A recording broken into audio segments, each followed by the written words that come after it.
everybody, it's Jody here and welcome to the Nook. Sorry I'm a video shy than the last week, and this week it was Canada Day weekend, what can I say, and I had to go play at my parents' house, go swimming out in the boat, and eating and watching fireworks and hanging out with my niece and nephew and just having really good family time. So we're back at it. I'm sorry if the lighting's a little bit off in here today. I rely a lot on natural light, and it is gray as gray can be and pouring down rain outside, so we're gonna do our best. So today we are here to review the Jeffree Star Cosmetics Beauty Killer palette.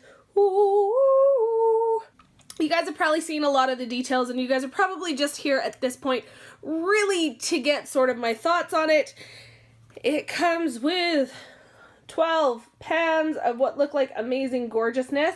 You guys can tell by a lot of the stroke marks and things, I have been using this an awful lot. I wanted to use it a lot and give an honest review. At the end of this, I'm going to put a little blurb as to kind of how I feel about the brand and that sort of thing. There's a lot of different misconceptions and stories and things going on. So I'll give you guys my thoughts and stuff of how I feel about that at the very end if you guys are still interested. Okay, so this has some amazeballs looking colors in it. It is everything that I'm wearing on my eyes today. I went a little crazy with the color. It didn't quite turn out how I wanted it to. Sorry, I'm just kind of looking in the viewfinder. It's very blue with pops of pink and mauve and everything. I basically packed my eye with a bunch of this crap in this bad lighting and decided let's see how it turns out, but it's kind of fun. The look could definitely use some fine tuning. I'm perfectly aware of that, but it was a lot of fun and it gave me some time to reacquaint. So there are some amazingly awesome shades in here. There are some that are wah wah and some that are Alright, so I'm going to start. I'll swatch these. I will leave timestamps down below if you guys don't want to see the swatches because you've seen them before, where you can skip ahead. So we're just going to do some swatches. First we got Star Power, and we got Expansive. Wah, wah. Those are those two bad boys right there. Next we have up here, we have Princess and Confession. Princess and Confession are actually two of like my favorite colors to work with. They're two of my faves to work with. They're absolutely gorgeous. All right, and next on the list, we have Violence and Vanity. Okay, so Violence is a nice color. I like it. Vanity is absolutely gorgeous. I love Vanity. Oh my God, it's such a beautiful color. There you go, right there. I'm gonna have to like do some serious arm twisting. Okay, next we have up here is Rich Bitch and China White. So you guys will be able to see with, I'll have to turn a little bit, with Rich Bitch here, how flaky it is, how much it falls out. That was stacking my fingers so thick in product to make it come out half decent for a swatch. And then the next we have up here is Courtney and Black Rainbow. Oh my God, it swatches, oh my God. It swatches like a dream. Look at that. Oops, I gotta turn my arm again. Look at that. I'll twist it. Can you see all the sparkle in there? Woo, woo, woo, woo. The sparkle in there is beautiful. So here's my thoughts on this actual palette. Like I said, there are some colors that are absolutely amazeballs. Princess, Confession, Vanity are awesome sauce. I do really like Courtney. It works as a really good kind of crease color for me, or a blending color. I do like it. Star Power has really good pigmentation. I just find that Star Power doesn't really hold its own color when you start mixing it with anything else. Like, there are a lot of eyeshadows out there that when you start to mix it, it still sort of has its own defined. I find that it actually blends away to the point where this bright poppin' pink is what I want, but if I blended it all with Confession, Violence, Vanity, any of those, it just totally mutes it out and it changes. So it doesn't quite blend how I would want it to, especially seeing how I have some other crazy awesome hot pinks like this in my collection that hold their color and stay, and you can blend the edges out, but it still keeps that pow. So it's kind of a loser for me. Expensive. To make it work and not like Paksha, you do have to quite build it on quite a bit. The same thing with Violence up here. You guys can see by the swatch right there how kind of almost muted it is compared to the color that it is in there. It actually picks up more sort of fuchsia pink when you put it on the eye. So it's really pretty, but the looks on this are deceiving. It's got a lot more red to it than it looks like in the pan. China White, while it's nice and blends quite nice, for my skin tone, it's not bright enough for a good brow bone highlight or an inner corner highlight. It's way too creamy for that. So now here's the two that are absolute freaking duds. And they look so beautiful in the pan, and they actually swatch quite nice. These two guys right here. And we've got Rich Bitch and we've got Black Rainbow, but they're not my favorites for different reasons. Black Rainbow, it's a really, really nice black, but the thing that sort of makes it special is that pizzazz and that sparkle that's in there.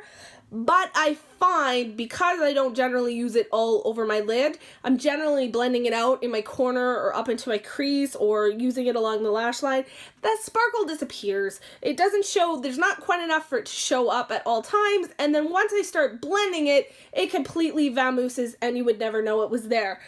When it comes to Rich Bitch, oh, it was such a promising color. It's so pretty. I thought it would be amazing. It is just way too stinking glitter. It's almost like it needs more of a binding product, just a bit more so it goes on the eye a little bit better. When I use it, the fallout is to the point where I'm not even happy using it. I don't enjoy it. There's way, way too much fallout.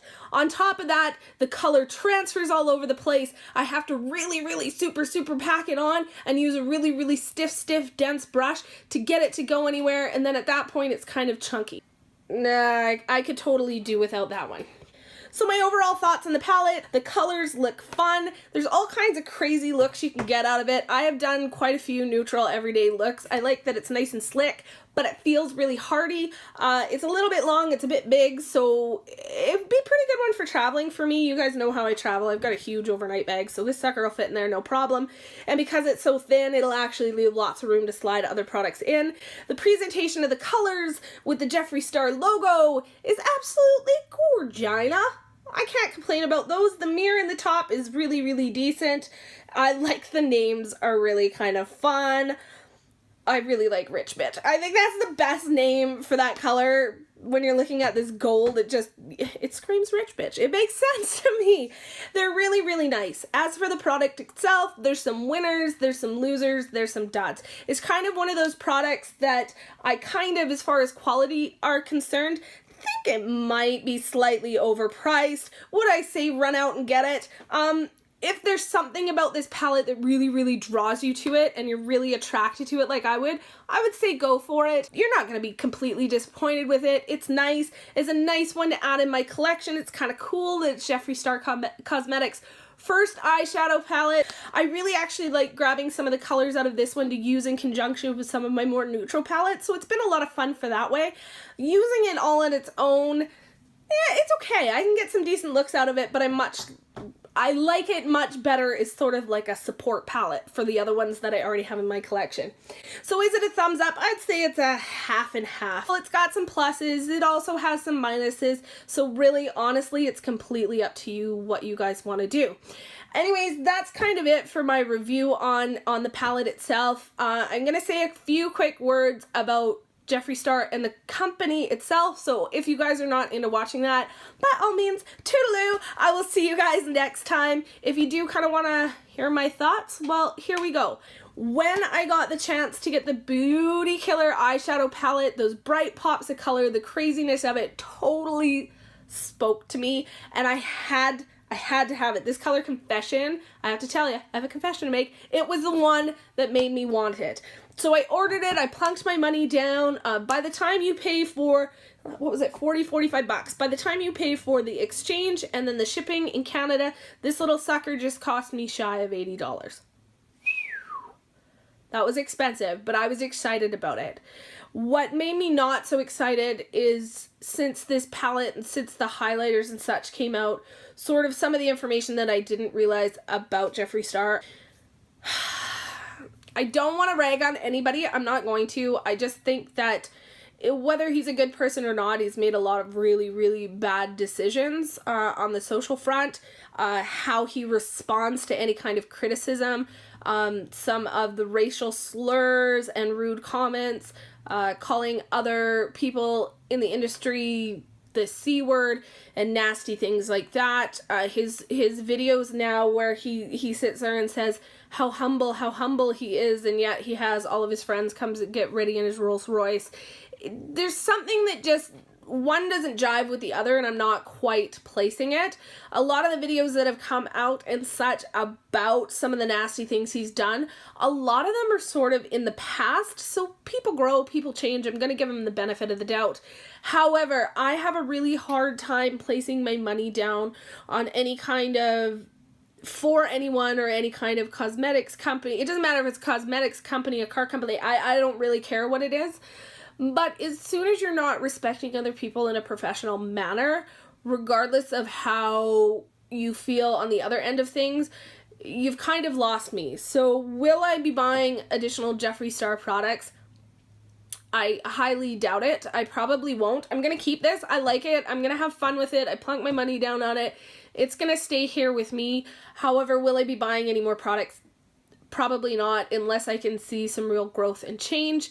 There are some other companies I do not purchase from, and I'm not going to boycott them, and I'm not going to say smack. I'm not going to do anything. That's just my personal choice. I'm kind of in the same boat with Jeffree Star.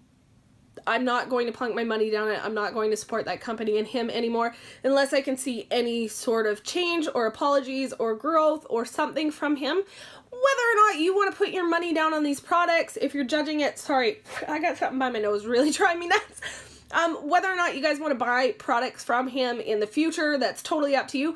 I'm not going to put anybody down. I don't know him personally at all. There's a lot of YouTubers out there that I know and trust and love and follow that are friends with him and support him. So obviously there's some sort of side to things that I'm not seeing. But until I can see it, I can't do it. There's a little part of me that is totally disappointed that I even bought this one, and it's just because of the lack of professionalism. Like I said, I don't care what you sell. I don't care what kind of company you are. If you treat your customers badly, if you treat other people in the industry badly, and yet you're still successful, there's something really, really wrong with that. Please leave me a note in the comments down below if you're a Jeffree Star lover or a hater, or like me who just doesn't really know. Like, I just don't know. I don't know if he's the coolest, nicest, awesomest guy in the world, or if he is catty and nasty and mean. So until I can sort of sort that all out and figure it out, I'm just going to remain neutral on it and save my coins, because man, when you ship up to Canada for stuff like this, it doubles in price. But please let me know down in the comments below what your thoughts are on it, what your thoughts on the company are, what your thoughts on Jeffree are. If you own the palette, if you love it, I would love to see some of the looks you guys are coming up with this palette, because it has been a really interesting journey for me. I'm on Instagram under Yodel and Joda. Just tag me because I'd love to check them out. Alright guys, well if you enjoyed this little review, give me a thumbs up. Don't forget to hit that subscribe button if you're not subscribed already. It would be greatly appreciated. I hit 200 subscribers. I know that's not a big number, but for me that was huge. I hit 200 subscribers yesterday and I was so excited. So thank you guys so much for subscribing and tuning in and watching me. And as always guys, thank you so much for stopping by. I will see you all next time.